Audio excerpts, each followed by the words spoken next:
Welcome back to the studio. You're watching Eye on Africa here on France 24. I'm Shona Bhattacharya. Let's take a look at our top stories in this edition. Wrapping up the 29th African Union Summit, leaders from around the continent focused on diverse issues, including financial reform and the Libyan crisis. Our correspondent reports from Addis Ababa. Coping without a president, Muhammadu Buhari has been in the UK much of this year for medical treatment.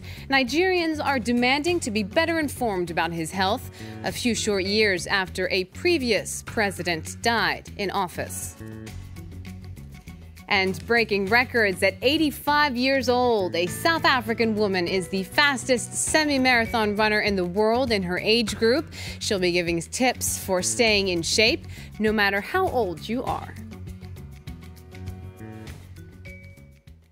That's a wrap for the African Union Summit. The second day was largely dedicated to seeking solutions for the ongoing crisis in Libya. Other issues brought up during this 29th edition was dedicated to reform and financing. AU members want to impose a 0.2% import tax on goods coming into member countries from outside to finance its operations. But critics warn of difficulties in implementing such a measure. François Picard reports from Addis Ababa. It could be the last time that we'll have seen a biannual African Union summit. It'll be once a year. Streamlining was one of the big issues at this summit.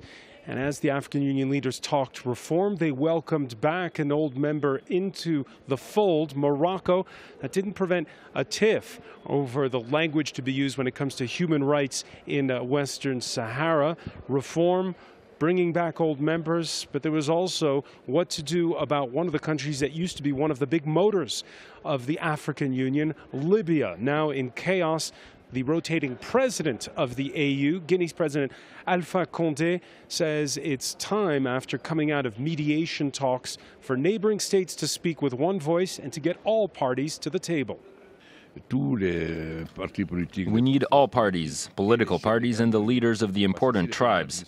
Because if those chiefs aren't implicated, the tribes won't sign up. We agree that neighboring states, Algeria, Egypt, Tunisia, Niger, Chad and Sudan should be able, from time to time, to meet under the auspices of President Sassou's mediation. They can meet, but we must speak with one voice. What we didn't accept was 3 of the states meeting on their own, so now it's settled.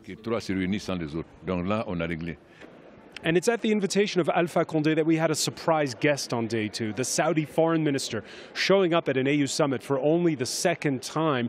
He's trying to shore up support for his anti-Qatar coalition. And a lot of the action shifted from the main hall behind me to the side rooms where the bilateral talks were taking place. Officially, the AU is not taking sides, supporting the mediation efforts, but a lot of countries are taking sides on their own. Accident or sabotage. Zambia's biggest outdoor market went up in smoke this Tuesday. The official cause is being investigated. There are no reports of casualties.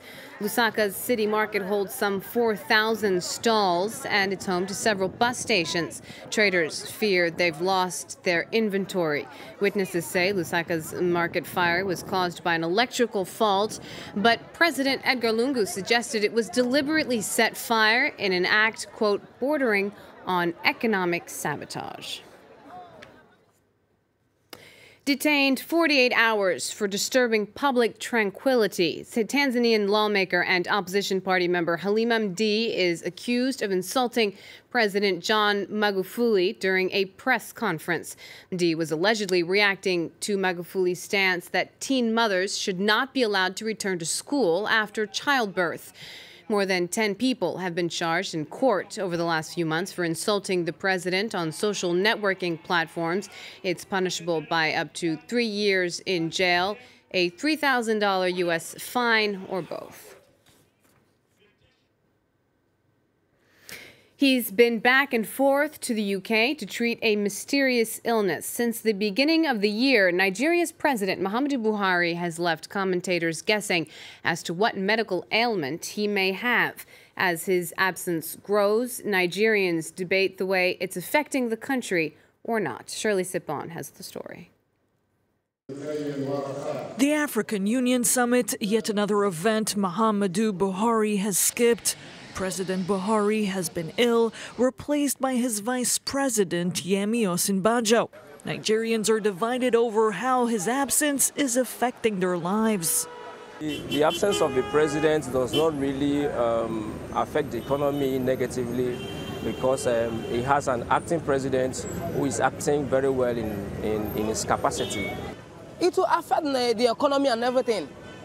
Understand? When the head is not there, the body will be sick entirely.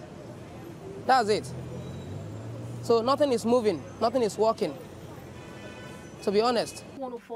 This radio station says its listeners are alarmed. It's over 100 days now that the president has been away from home. They say it is worrisome. Others use the word it's disturbing. And others say that they are not so sure the stand of the country, considering the fact that there are so many agitations from left, right and center. President Buhari has been on sick leave most of the year without disclosing his illness. Gone on treatment vacations in London from January to March and again since May 7th. Even when the president was back home, Nigerians felt little reassured when hearing this type of statement. I couldn't recall ever being so sick since I was a young man. And Nigerians need their president fit to tackle the country's challenges, including the biggest economic downturn in almost 2 decades. Only 7 years ago, another Nigerian president died while in office. This brought months of political instability. No longer at risk, UNESCO is removing a national park in Ivory Coast from its list of endangered World Heritage Sites. Iconic species such as chimpanzees and elephants native to the COMOE National Park are reproducing again. The park was declared a World Heritage Site back in 1983, but was declared endangered in 2003 due to poaching, fires, and overgrazing.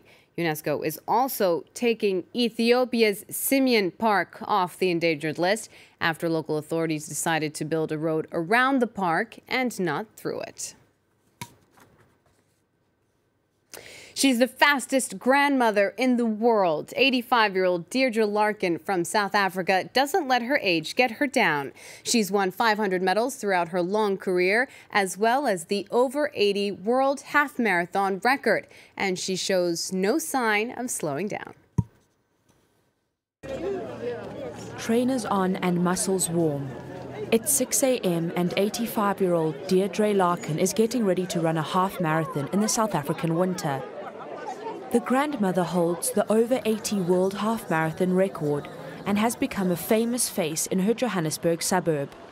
Well, people, as they pass me, because most people pass me, they greet me and say, hello, I saw you on Carte Blanche, or I saw you on television. Are you the person on television? But otherwise, you know, you don't really talk for any length of time because you need your breath for the running. Deirdre was diagnosed with osteoporosis 16 years ago. Despite trying biokinetics and yoga, nothing helped. Now, 7 years later, she can be found pushing 10 kilometers every day, thanks to her son's encouragement. Well, I never thought about my age. I just wanted to run, so I ran. I'd only with these people keep on saying, oh, you're old, you're old. I kind of began to think of my age, but before then, I never thought of it. And I feel much more alive and much more, I got much more energy. A former concert pianist, Deirdre now gives piano lessons to school children with the same dedication and enthusiasm she puts into her running. After lessons, sometimes usually very exhausted because it's a long lesson, but also what happens is sometimes she comes from motivational talks, and that reminds me that what she does, it just reminds me that I can do whatever I want to do because she's defying all odds basically. Last year, Deirdre participated in 65 races, including several half marathons. She hopes to continue running until her very last breath. What an inspiration. That's the end of this edition of Eye on Africa. Stay tuned. There's more news coming up next on France 24.